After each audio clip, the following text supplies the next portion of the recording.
मित्रांनो, आपण जर कोकणातील असाल व आजची जी नवीन पिढी आहे या पिढीच्या मागची पिढी जर असाल तर ह्या व्हिडिओमधील दृश्य पाहून आपल्याला कदाचित कळले असेल की चुलीवर खारवलेली सुकी मच्छी भाजली जात आहे आणि कोकणामध्ये चुलीवर खारवलेली मच्छी भाजून खाणं यात जो काय आनंद असतो तो मला वाटतं मला सांगायची काही गरज नाही।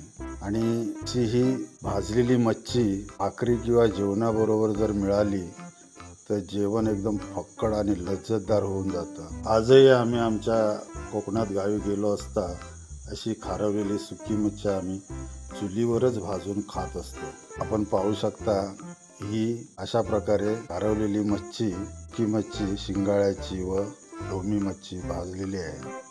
तरी हे दृश्य पाहून किती जणांना ही भाजलेली मच्छी खाण्यासाठी आवडते हे कमेंट करून नक्की सांगा।